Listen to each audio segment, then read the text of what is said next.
Hello, friends. It's a windy June, and yeah, we're gonna do a little garden tour thing. It's Juneteenth weekend. Happy Juneteenth! And yeah, you'll see most of this. It started raining while we were recording. Cleared up. It's like looking nice now. Enjoy.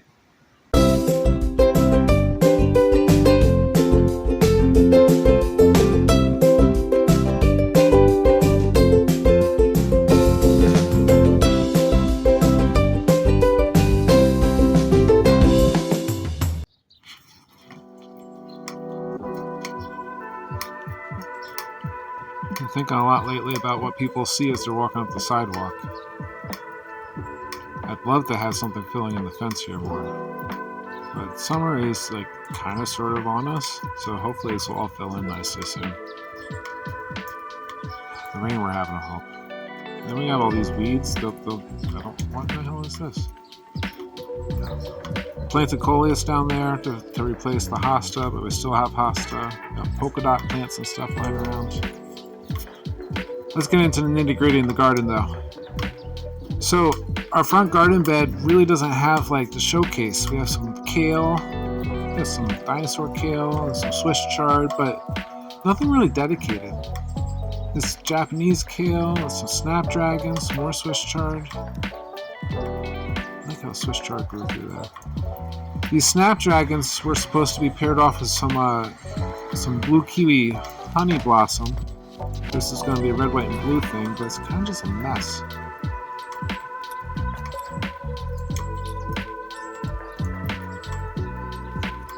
What in the world is even this? Some kind of mint growing up in the corner? And then we got these flowering sweet peas, which are not the edible variety. And a big, beautiful dandelion. Our apple mint is doing lovely. Some stuff down. What? Some wild lettuce or something growing in there. Clover mugwort. I love this distinction here. That's the difference in color between the clover and the mugwort there, even just the shape of the leaves. This is some sea kale that popped back up from last year. Didn't expect it. And some Mexican sweet mint, which will probably die down this winter. I'm gonna let it grow up, do its thing. And snowbird snow peas. These delicious things that pop up all over the place. Orange coneflower and some red kale. This is where the gnomes and fairies hang out. Keep a spot there for the girls to play. I mean, it's overgrown with clover and stuff, but they can do what they want with it. More snow peas. Coleus. We had our Coleus armius transplanted out. And a bunch of other random stuff in here. Some lupin. Lots of clover. So clover is our spring crop. It's pretty blue flowers. Haven't really identified them yet. Just let them do their thing. Because it looks nice, you know? Here's a little gold rush tomato. Here's a big black cherry tomato. Those two I had the liberty of moving around the garden. Here's we got some snow peas in the back. They're going to fill up the fence. Here's the one that we saw from outside the fence. And just a mess of stuff in that half barrel. This white clover and chamomile, Roman chamomile. I love that's filling in the area here. It's kind of cool. Look forward to these chamomile blossoms popping up. But I'm probably going to have to chop all this down because it's choking out the roses. I look at these. It's going to be beautiful blossoms when it happens.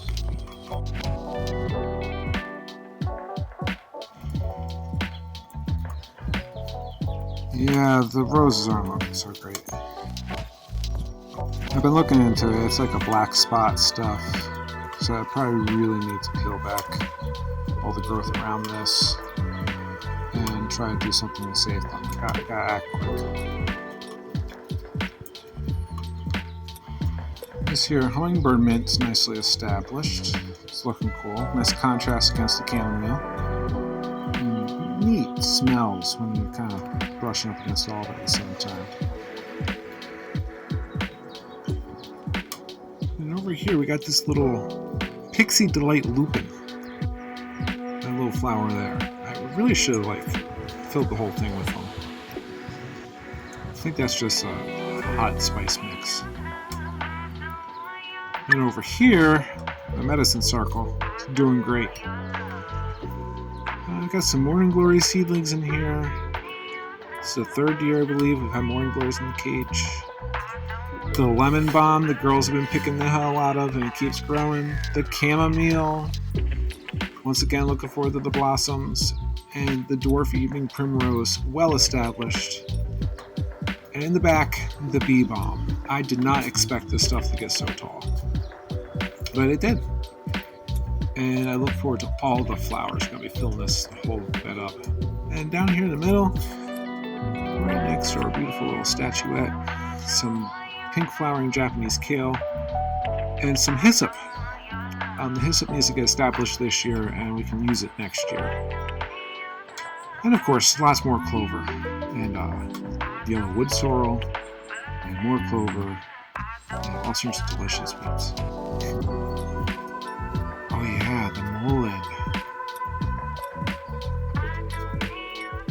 This beautiful tall biennial got established volunteering last year and is taking dominance where it sits this year. Back behind everything, we got the oregano growing around that flower pot. Some cucumber plants over there. The thyme flowering down below everything. There's some seedling mullein growing down here, so that next year they'll flower. There's our walking onion. More oregano, more oregano. It's a little tiny blueberry bush in the back here behind all this. Got a couple blueberries this year. And more snow peas. Delicious snow peas. That's been our primary harvest recently. Oh, the rosemaries that came out.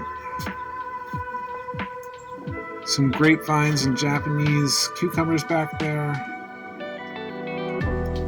A lot of stuff that just needs to get growing. I want to see all this filled in. Clover, clover, clover, clover, clover. I'll be ripping all this out soon so we can get the okra better established. Put some more okra seeds under where that's growing right now.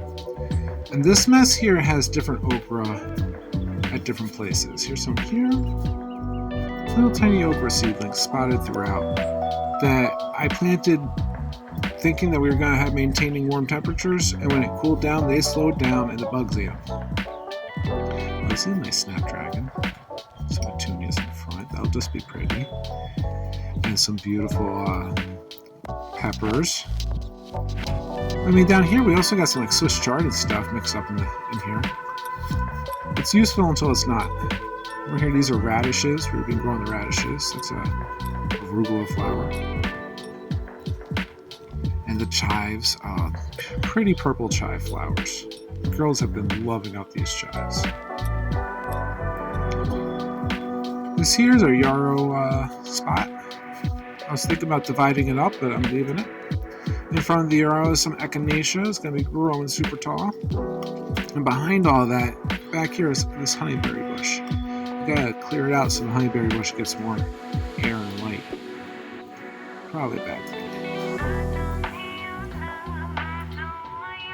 We got buckets of potatoes. Just because I was trying to succession plant. This one was the salvaged one from that blueberry bush, Jeff.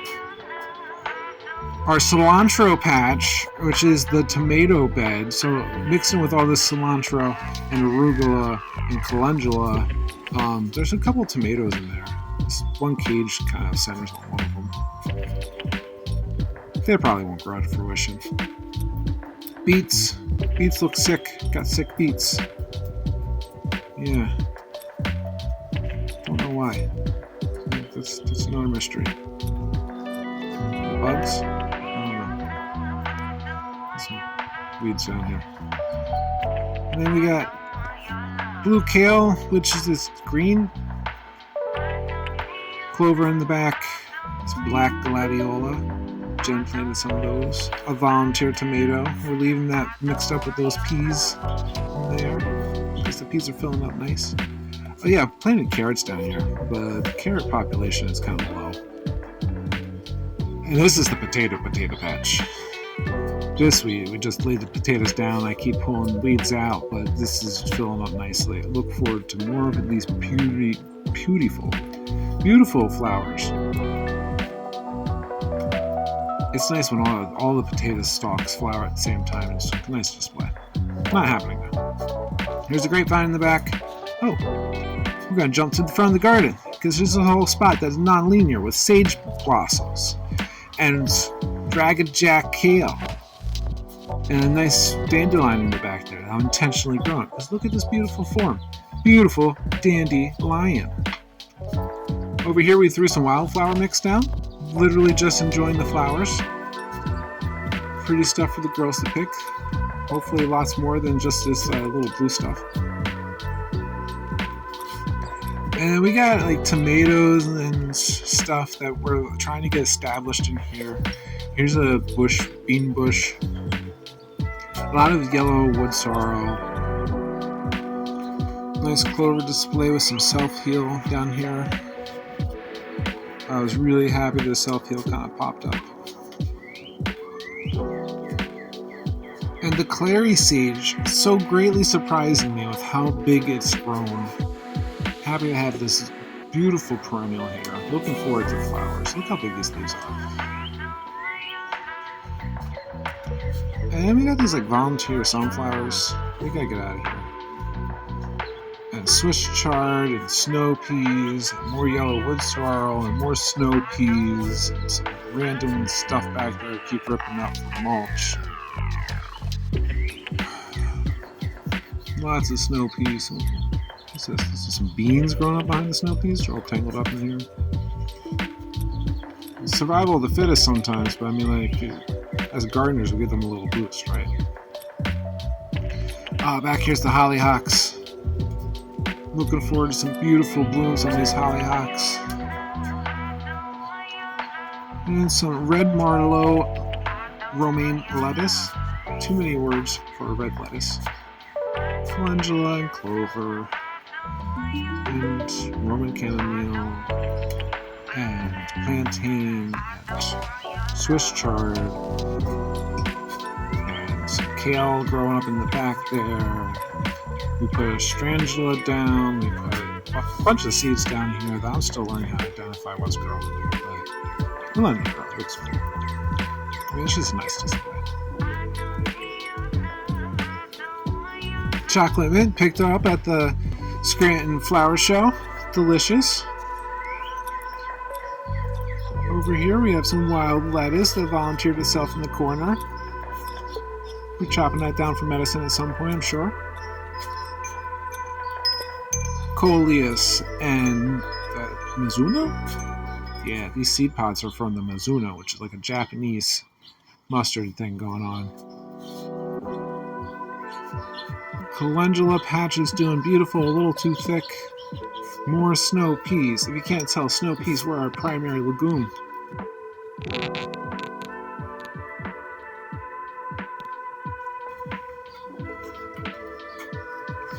We have 4 different types of strawberries planted in here. 4 or 5. Big everbearing guys. Kind of getting attacked by the bugs and stuff. But, you know, the kids have eaten a bunch of them. We got the big everbearing guys, and somewhere in here we got some pine berries, so white strawberries. And we have some wild strawberry, and we have some beads. Yeah, beads. Oh, this here is what I'm calling the Robson red pepper. It came from a red pepper. I don't know what color these peppers are going to mature to. Back here are some raspberries. Now, looking over my records, they're not volunteers. I planted them there. Some other stuff growing. The flat leaf parsley. Look at these cool flowers on these things. Girls call it the chocolate plant. It's a flat leaf parsley. Here is our honeyberry that's doing the best. Some other volunteers. I got this delicious mixture of stuff here. This is supposed to be a spinach, strawberry spinach. It looks like tomato plants in the front. And this beautiful splashing of cream-colored flowers that the arugula is painting behind here. And in the showcase here we have Mr. Gnome pepper plant, and some amaranth around it. Happy Mr. Nice pepper plant. In the oasis this year, so far, overplanted amaranth feels so soft and fine. And a beautiful blueberry bush. It's going to be giving us some blueberries. Another arugula patch with a black gladiola in it. Clover patch over here. Ended up being nice. Like much else, it needs to be weeded. These are petunias. We'll see how they grow.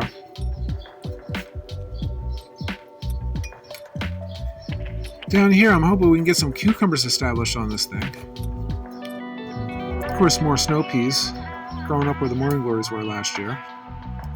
They're not going to be as aggressive as the morning glories, but more delicious. Big coleus planted down here. Some morning glories that I bought from somewhere else and planted here, hoping they'll get established. The rose of Sharon wall, looking nice. Our random coleus experiments. More snow peas. Surprise, surprise. And more snow peas. And guess what? Not more snow peas. Some more morning glories. Oh, and the portulaca. How do you pronounce it? It's delicious. Personally. Here's our apple tree. Here's an apple. Apples on the apple tree. Looking forward to this. They're getting bigger. Down below the apple tree, we have the bachelor buttons, some colei, some Rose of Sharon seedlings, and guess what? More snow peas. Snow peas, snow peas, snow peas. Try to get them to grow on the thing here. Oh yeah, wax begonias and a crab apple. Look at this pretty little setting back here. Thanks for coming along, friends. Hope you had a good time. Hope you enjoyed seeing around the garden, seeing what progress. Great thing for me is I get to look back on these videos and look at my own progress. Remember to do something like that for yourself. It doesn't have to be fancy, but take some pictures of your garden so you can compare later on. Take some videos if you want. Do something. Thanks for coming along. God bless you. God bless your garden. Peace out, Fish Trap.